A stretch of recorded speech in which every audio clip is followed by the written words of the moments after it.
within a nation requires justice. Peace between a nation requires freedom. Good morning to one and all present here. Today, I am Master Sharma going to express my views on the given debatable topic, war is not the solution to our problems. War has helped this nation to what it is today and has counted the world to hell today.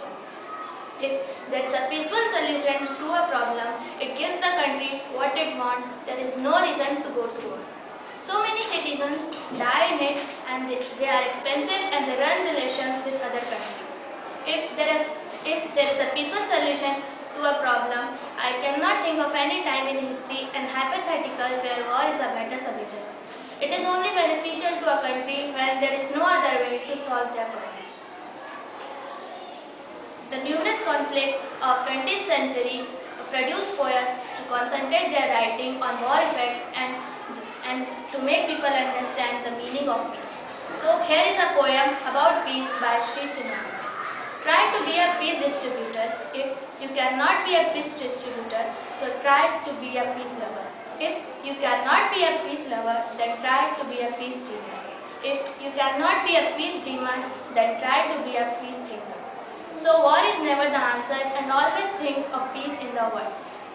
Why condone violence that seems to be like aggression is the way to get what you want, instead of sending out the message that violence is okay. War causes a great impact on our environment, including loss of animals, wildlife, vegetation, soil, and losing of seed banks and perennial shrubs. Nuclear and biological warfare can cause a harmful pollutants to jump, which release into environment, which can kill genetically mutated animals and plants.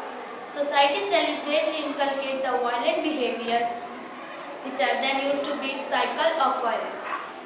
At last, I want to finish my debate with a quote by William Ewart. We forward the time when the power of love replaced love of power, then only the world know the blessing of peace. Thank you and have a nice day.